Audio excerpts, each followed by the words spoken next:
जरा ये देखिए, जानवी कपूर की Mercedes G wagon, Hardik Pandya, Ranveer Kapoor, Shilpa Shetty, Ananya Pandey, Mukesh Ambani, Mahendra Singh Dhoni, Kartik Aaryan जैसे सभी सेलिब्रिटीज के पास आज की डेट में होड़ लगी हुई है मर्सिडीज जी वैगन की। लेकिन इन सब में से नोटिस करने वाली बात यहाँ है कि मर्सिडीज जी वैगन का इंजन का सबसे जो मोस्ट इंपॉर्टेंट पार्ट है, जो मेटल और ऑटो पार्ट्स है, वो भारत की एक कंपनी बनाती है।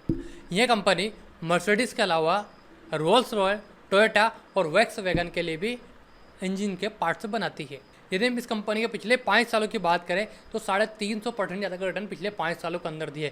दूसरी सबसे बड़ी बात यहाँ है कि कंपनी जो है अभी केवल 58,000 करोड़ का मार्केट कैप रखती है, यानी मिड कैप की कंपनी अभी लार्ज कैप बनने में काफ़ी समय लगने वाला है, तो यहाँ पर हमारे लिए एक इन्वेस्टमेंट अपॉर्चुनिटी हो सकती है।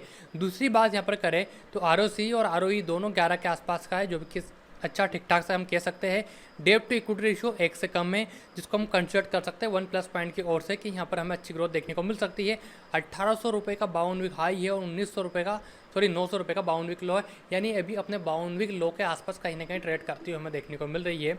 इसके आगे हम देखते हैं तो सेक्टर का मीडियन पी 28 का, यानी कि अपने सेक्टर के अंदर ये लगभग डबल का पी रखती है। उसके अलावा इस सेक्टर की सबसे बड़ी कंपनी है ये और सबसे ज़्यादा मार्केट कैप रखती है।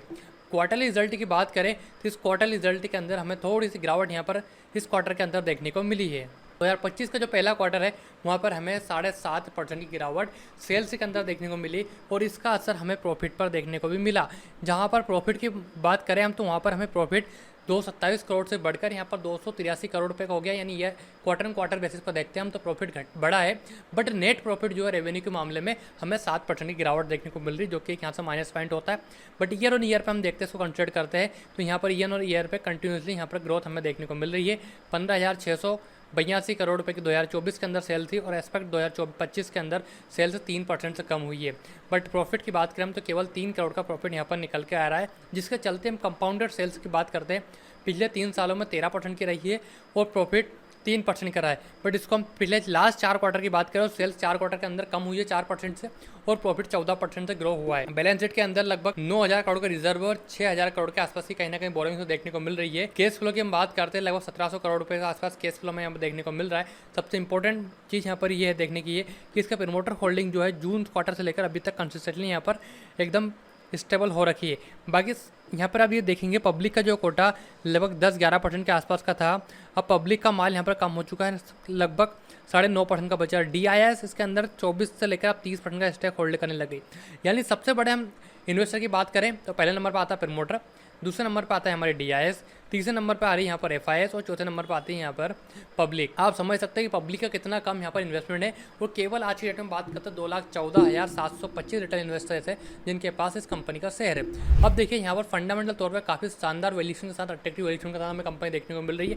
इस बेसिस पर हम इसको थोड़े लॉन्ग टर्म विजन के लिए बाइक कंसिडर कर सकते हैं। बाकी इसी के सामने यदि हम चार्ट को एक बार एनालिसिस करके देखते हैं तो चार्ट में जब हम देखते हैं तो चार्ट में हमें देखने को मिल रहा है कि कंपनी का शेयर जो है अपने 52 वीक हाई से ऑलमोस्ट हमें 33% डिस्काउंट के साथ अभी देखने को मिल रहा है। RSI लेवल एक अपना बॉटम रेंज को पार करने के बाद डबल टॉप बनाने के बाद नीचे आता हुआ देखने को मिल रहा है। इसको कंसिडर करते हुए देखने को मिल रहा है कि RSI अगेन फिर से 40 के आसपास आएगा और हमें अराउंड आपको 1100 रुपये के आसपास ही कहीं ना कहीं एक सपोर्ट देखने को मिलेगा।